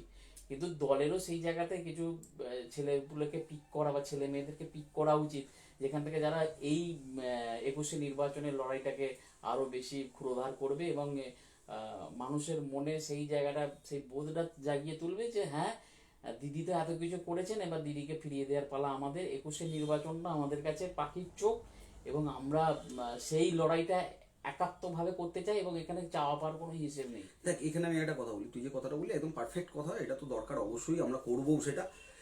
ফ্যাক্টরটা হচ্ছে, তুই কি জানিস যে ধর তোর তোর বাড়িতে তুই একা তৃণমূল করিস না, না, করতে পারিস না। কারণ ধর তুই যদি একা তৃণমূল, তুই যখন তৃণমূল করবি, তোর বাবা মা ভাই, তোর ওয়াইফ, তোর ভাইয়ের ওয়াইফ, সবাই কিন্তু তৃণমূলের দিকে আকর্ষিত হয়ে যাবে। তো ফ্যাক্টরটা হচ্ছে, ওই জন্যই আমার মত হচ্ছে আগে পুরনো কর্মীগুলোকে যখনই আবার ভালো জায়গায় একটা আস্তে আস্তে নিয়ে আসা হবে, তাদের থ্রু দিয়ে একটা একটা ভোটার, একটা ভালো কর্মী কিন্তু 10টা ভোটার তৈরি করে। অবশ্যই। একটা ভালো কর্মী 10টা ভোটার মিনিমাম, বলছি মিনিমাম 10টা ভোটার তৈরি করে। তুই এবার, আমার দলের কাছে অনুরোধ থাকবে, এরকম ভালো কর্মী যদি আরো তৈরি করা যায় যারা নিঃস্বার্থে দলের জন্য করবে, তাহলে হ্যাঁ, তাহলে আমার মতে তারা যদি 10টা করেও ভোটার, এক একটা এলাকায় 10টা করেও ভোটারকে করতে পারে, সেটা আমাদের দলের জন্য, মানে 10টা করে ভোটার যদি আমাদের প্রচার করে, সেই প্রচার, সে ওই 10টা ভোটারকে বললো, সেই 10জন ভোটার আরো 10জনকে বলবে, এরকম করেই তো পারবে। বিন্দু বিন্দু থেকেই তো সিন্ধু হয় ভাই, বিন্দু বিন্দু জলকণা থেকেই সিন্ধু হয়। এটাই হচ্ছে ব্যাপার। এই মেন্টালিটিটা আমি আমার উপরের যারা রয়েছেন তাদের সবাইকে বলবো, তারা যেন মেন্টালিটিটা একটু গ্রো আপ করে। আমরা আছি তাদের সঙ্গে, আমরা সবসময়ই ছিলাম, সবসময় আছি। এবং আমাদের কর্মীদের মধ্যে কোনো লবি নই, আমরা কর্মীরা সবাই সমান। আমরা কর্মীরা আমরা একদম সবসময় দলের জন্য দলন্ত প্রাণ, দলের জন্য আমরা সবসময় আমরা একদম সেই শ্রমিক মৌমাছি। হ্যাঁ, একদম একদম একদম একদম একদম। হ্যাঁ, দলের প্রতি দায়বদ্ধতা আমার তো এমনিই রয়েছে। আমি কেন দলের প্রতি আরো বেশি দায়বদ্ধতা, শোন, সিপিএমের হাতে মার খেয়েছি তার জন্য তৃণমূল করছি, শুধু সেটা নয়, আমি একটা মেয়ের লড়াই দেখেছি, হ্যাঁ অবশ্যই, মার খেয়ে রাস্তায় পড়ে থাকা দেখেছি, সেটা ছবিতেই হোক, তখন হয়তো বোধ বুদ্ধিটা কম থাকলেও ছবিতেও দেখেছি মাথায় ব্যান্ডেজ নিয়ে তারপরেও এগিয়ে যাচ্ছে, দেখেছি। অবশ্যই নন্দীগ্রামে দেখেছি, সিঙ্গুরে নাকি বলে, বিরোধীরা তো অনেক কথাই বলে, পিছনে নাকি ডিম সেদ্ধ চকলেট খেয়ে বালিশের তলায় নাকি চকলেট থাকতো। আমি সিঙ্গুর ধর্নায় ছিলাম, আমি দেখেছি, আমি অনেক ঘটনা দেখেছি। এই যে এই মিথ্যে প্রচারগুলো যারা বলে না, বলুক, কেন বলতো? আমি মনে করি নেগেটিভ পাবলিসিটিটাও কিন্তু একটা পাবলিসিটি, নেগেটিভ পাবলিসিটিটাও একটা পাবলিসিটি। না হলে 2016-তে যখন দলীয় নেতৃত্ব মনে করছে আমরা 101 নট মোর দ্যান 176 থেকে 178টা সিট পাবো, সেখানে আমরা 211টা। আমি কিন্তু বলেছিলাম, আমার শালা মনে আছে আমাকে আসতে দিচ্ছিল না, যে কোথায় কি হয়ে যাবে, সিপিএম এর কংগ্রেস জোট বেঁধেছে। আমি তখন কলকাতায় ছিলাম, বিধাননগরে। আমার শালা আসতে দিচ্ছিল না। শালা যখন আসতে দিচ্ছিল না, আমি তখনও বলে গেছি আমরা 211টা পাবোই পাবো, খুব বেশি প্লাস মাইনাস হলে 4টে হবে। এবং কেন বলতো, আমি যখন মিটিংগুলোয় গেছি, ধর আমাদের কর্মীরা মিটিং করছে, আমি একটু ধূম্রপান করি হালকা হালকা। তো আমি নেতা, মানে আমার উপরের লোকেরা রয়েছে, আমার উপরের প্রার্থীরা রয়েছে, আমি তখন বেরিয়ে এসে তো কোনো বাড়ির পাশে খাচ্ছি, একটা ঘটনা আমার মনে পড়ে গেল, আমি ফেসবুকে লিখেছিলাম সেদিনকে, সেই দিনকে সিপিএম এর একটি মিছিল আছে, এটা 2016-র কথা বলছি, বিধানসভা ভোটের আগে। তখন যে বাড়িটার পাশটা দাঁড়িয়ে আছি, সেখানে একটা একটা লোকের সঙ্গে তার মেয়ের কথা হচ্ছে, শুনতে পাচ্ছি, মানে ঘরের ভেতর থেকে কথা হচ্ছে। কোথায় যাচ্ছ বাবা? এই সিপিএম এর মিছিল হয়েছে। সিপিএম এর মিছিল তুমি কি করতে যাবো? তৃণমূলের ওখানে মিটিং হচ্ছে, যাও ওখানটায় যাও, মানে পাড়াতে হচ্ছে আর কি, তো পাড়ার মিটিংটায় যাও। বলছে না আমি সিপিএম করি। হ্যাঁ সিপিএম করে কি হয়েছে তোমার তো জানি। আমি শুনছি কিন্তু মনোযোগ দিয়ে কথাগুলো, আমার খুব এইগুলো খুব ভালো লাগে শুনতে, ইন্টারাক্ট করতে পারে। শুনুন কি হয়েছে, লিভার পচেছে, লিভারটা পচেছে, মায়ের গয়নাগুলো বিক্রি হয়েছে, বাবা এই জমি এই ঘরটা পর্যন্ত হাফ বন্ধক রেখে দিয়েছিলে, ঘর থেকে জিনিসপত্র নিয়ে যে বিক্রি করে করে মদ খেয়েছো। আর দিদি দিদি সাইকেল দিয়েছে দু ভাই বোনকে সাইকেল দিয়েছে। আমার কন্যাশ্রীর টাকা দিয়ে করে করে তুমি সমস্ত কিছু আবার ঠিক করছো, তাহলে তোমার লজ্জা করে না? আমি সেই ঘটনাটা আমি ফেসবুকে লিখেছিলাম, আমার মনে আছে। এবং তখন আমার একটা ভাই, আমি যাকে খুব ভালোবাসি, আনন্দ, আমার ফেসবুকেরই ভাই আনন্দ, ও এখন কিছু ভুল বোঝাবুঝিতে হয়তো অন্য দলে গেছে, করছে সে দল। ওর সঙ্গে আমার সম্পর্কটা এখনও ভালো, আমি ওকে খুব ভালোবাসি। অনেকদিন ফোনে কথা হয়নি, আগে ফোনে খুব কথা হতো। অ্যাকচুয়ালি আমার ফোনটা আপগ্রেড করতে যে সব নাম্বারগুলো হয়ে গেছে, নষ্ট হয়ে গেছে। তো ওর সঙ্গে আমার যখন ফোনে কথা হতো, ও আমাকে বারবার ধরে জিজ্ঞেস করেছিল, রাজশ্রীদা তুমি এটা ঠিক বলছো রাজশ্রীদা তুমি ঠিক বলছো? 211টা পাবে? আমি খুব হেজিটেশনের মধ্যে রয়েছি। আমি বলছি আমি খুব ভালো করে ভেবে কথাটা বলছি,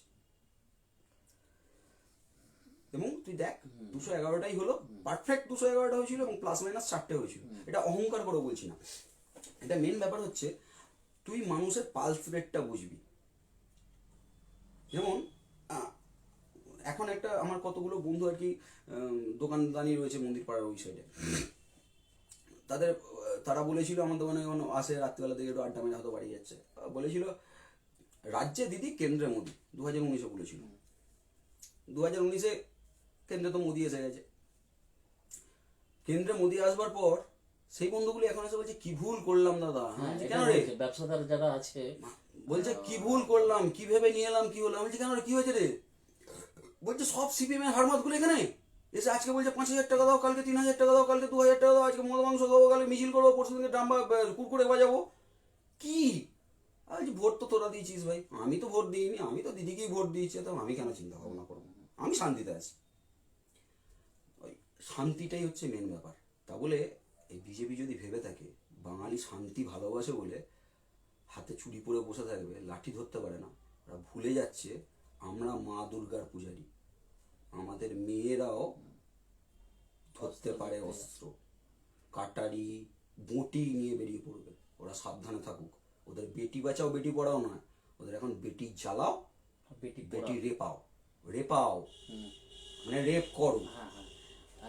এখন আরেকটা যেমন ওই মালপোকে এখন থেকে আমি আমার যদি ভিডিওটা দেখে মালপো কোনোদিন, মানে কেউ যদি শেয়ার করে মালপোর কাছে পৌঁছায়, মালপোকে এখন থেকে বলে রেখে দিচ্ছে, ফেক প্রোফাইলের চেষ্টা করবেন না। আমরা আজ থেকে কিন্তু সোশ্যাল মিডিয়া করছি না। আমরা যদি নেমে যাই সোশ্যাল মিডিয়ায় ভালোভাবে এরকম ফেক প্রোফাইল তৈরি করে, তাহলে কিন্তু আপনাদের কপালে দুঃখ রয়েছে। আর একটা বিষয় তো এটা মানে থ্রেট দিলাম, ওপেন থ্রেট দিলাম। ঠিক আছে, যে একটা বিষয় বলছে, অনেকে বলছে যে দিদি এখন মানুষকে 20 টাকার পাউচ দিচ্ছে। হ্যাঁ, তো চুল্লু তো দিচ্ছে না, বা বাংলা দিচ্ছে, বাংলা দিচ্ছে, চুল্লু তো দিচ্ছে না। হ্যাঁ, চুল্লু শিল্প যেটা ছিল সেই শিল্প তো ধ্বংস করে দিয়েছে দিদি। হ্যাঁ রে, তুই বললে বিশ্বাস করবি না, আমাদের এখানে একটা হেভি জায়গা ছিল বুড়েভাটা, না ভালো জায়গা, মানে ওখানকার মানুষগুলো কিন্তু খুব ভালো, অমায়িক ভালো। কিন্তু যারা ওই শিল্পটাকে ওদেরকে বাধ্য করেছিল তৈরি করতে, তারা ওখান থেকে টাকা খেত, পার্টি অফিসে যেত, জোনাল পার্টি অফিসে যেত, এতে যেত। তা এখন তুই দেখবি সপ্তাহে 4 দিন 5 দিন আবগারি রেট। শিল্পটা ধ্বংস হয়ে গেছে, ওই শিল্প নেই। কিন্তু মানুষগুলো তাদেরকে বিকল্প আয়ের পথ দেখানো হয়েছে, আয়ের পথ দেখানো হয়েছে। এবং সব থেকে বড় ব্যাপার হচ্ছে, দেখ কিছু তো রয়েছে যারা কিছু তো রয়েছে যারা বাইরে থেকে আমদানি করছে, এরকম করে তো চলছে চুল্লু শিল্প হালকা করে। সব কিছু তো একেবারে সব স্টপ করা সম্ভব না, রাতারাতি হয় না। এবার যে সমস্ত মানুষগুলো আছে, গরিব মানুষগুলো যারা সারাদিন পরিশ্রম করে, তারা হয়তো একটুখানি খেয়ে করবে। তো সেই জায়গাটা বন্ধ করার জন্য 10 টাকার চুল্লু খাচ্ছে, 20 টাকার চুল্লু খাচ্ছে, সেই জায়গাটা বন্ধ করার জন্য ঠিক আছে 20 টাকার বাংলা কান্ট্রি স্পিরিট, মানে যেটাকে বাংলা বলা হয়, চুল্লুর মতন শারীরিক ক্ষতি নেই, ঠিক আছে। আর যারা বলছে না যে 20 টাকার পাউচ 20 টাকার পাউচ 20 টাকার পাউচ, তারা দেখবি রাত্রিবেলা রাম ভক্ত তো রাম টাম খেয়ে চোখ ফোন নিবু নিবু করে ফেসবুকে এসে ডায়লগ ছাড়ে। যদি বিশ্বাস নয় তারও প্রমাণ আছে। আচ্ছা, আমাদের তো 19-এর নির্বাচনে, লোকসভা নির্বাচনে 42 এই বর্দা লিখেছে জয় বাংলা, জয় বাংলা বর্দা, জয় বাংলা। 42 হ্যাঁ, সে জায়গা হয়ে গেল 42-এ আমাদের 22। তাতে কি হয়েছে? আর তাহলে তুই এটা নিয়ে ভাবছিস কেন ভাই? না, এটা নিয়ে ভাবছি না। 42-এ পাই, আমি যে লোকসভা নির্বাচনের সঙ্গে বিধানসভা নির্বাচনে যদি ফলাফল যদি আকাশ পাতাল দাবা। তোকে কি বললাম একটু আগে? তোকে একটা কথাই তো বলে দিলাম যে আমার মন্দির পাড়ার কিছু ব্যবসায়ী রয়েছে, তারা বলছে, তারা ওপেনলি বলেছে। আর তোকে একটা ঘটনা বলবো, না তোকে আসল ঘটনাটাই বলি। মমতা তারা বলছে ওপেন যে এখানে রাজ্যে দিদি কেন্দ্রে মোদি বলেছিল তো, ওই জন্য এটা হয়েছে। এবার দেখ ফলাফলটা।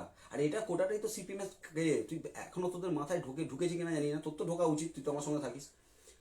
সিপিএম এর উপরতলার কোনো একজন নেতৃত্ব আমার সঙ্গে খুব ভালো সম্পর্ক, নাম ফাম বলছি না, সে বললে হয়তো আমাকে ফোনে উল্টো পাল্টা বলবে, খুব ভালো সম্পর্ক। সে আমাকে ঠিক লোকসভা ভোটের, আমি তো লিখেছিলাম 42-42, আমাদের টার্গেটও তো ছিল 42-42, আমরা ভোটও করেছি সেরকম ভাবে। ভোট করেছি মানে মেশিনারি ভোট নয়, সিপিএম এর মতন মেশিনারি ভোট বা বিজেপির মতন বিহার দখলে ইভিএম মেশিনারি ইউজ করিনি আমরা ভোট করেছিলাম, নর্মাল ভোট করেছিলাম, সারাদিন থেকেছি, মানুষের পাশে থেকেছি, মানুষকে নিয়ে গেছি, তারা ভোট দিয়েছে, তারা তাদের গণতান্ত্রিক অধিকার প্রয়োগ করেছে। ফ্যাক্টরটা হচ্ছে অন্য জায়গা। ফ্যাক্টরটা হচ্ছে ওই যে বললাম রাজ্য স্তরের একজন ভালো এর সঙ্গে পরিচয় হয়েছে, সে বলছে দাদা, ফোন করলো আমাকে হঠাৎ করে 3 দিন আগে, ভোটের 3 দিন আগে ফোন করে বলছে দাদা তোমাদেরকে বোনাস দিলাম। আমি বলছি বোনাস মানে? আমি বুঝতে পারলাম না বোনাস মানে। বলছে বোনাস মানে এবারে তোমাদের অবস্থা খারাপ। আমি বলছি গুছিয়ে বল একটু শুনি, এখন তো যাওয়া হওয়ার হয়ে গেছে, আর তো প্রচারও হচ্ছে না, কিছুই করতে পারবো না, এবার বল কিছু কি ব্যাপারটা বল।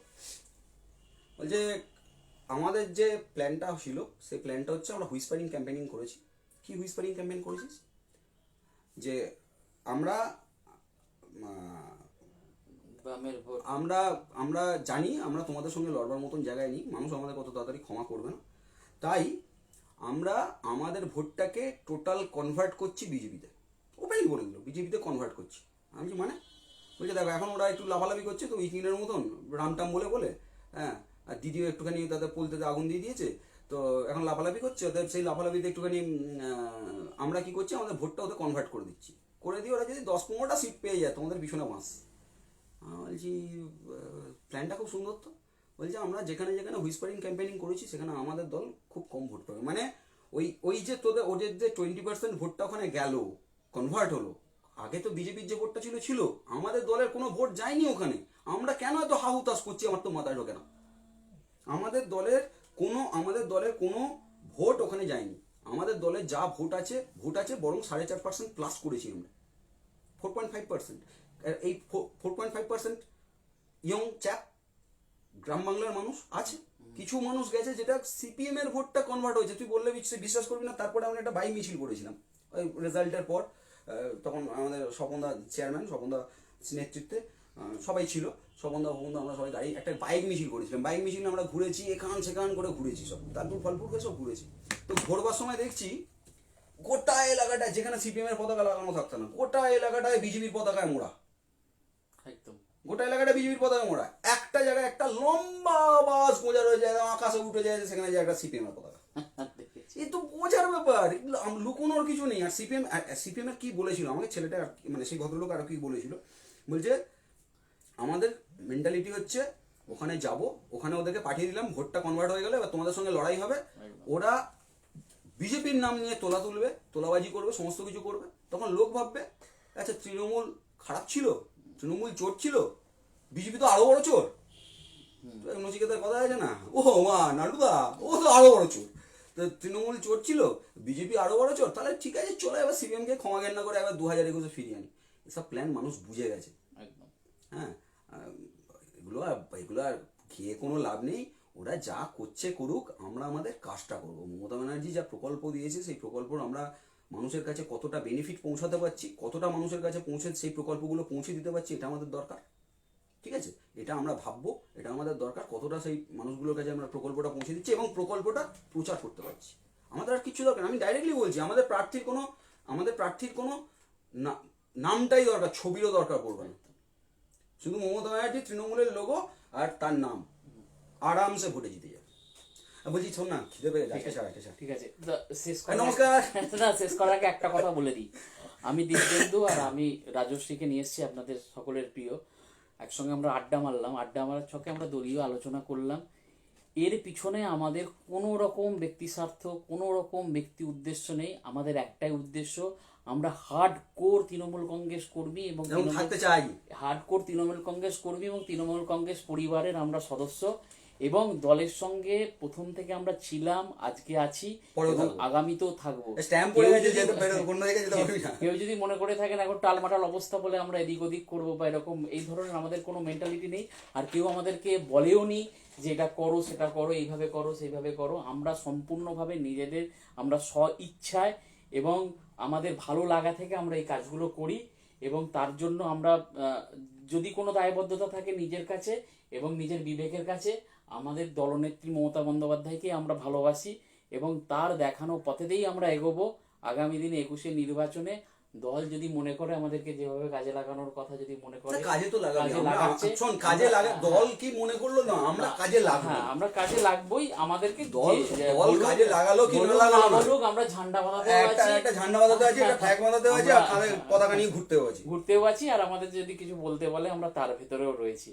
তো আমাদের কোন রকম কোনো ব্যক্তি স্বার্থ এখানে নেই। ব্যক্তি স্বার্থের কথা আসছে না, ব্যক্তি স্বার্থের কথা আমাদের ব্যক্তি স্বার্থের কথা ফেসবুকে এসে কোনো লাভ নেই।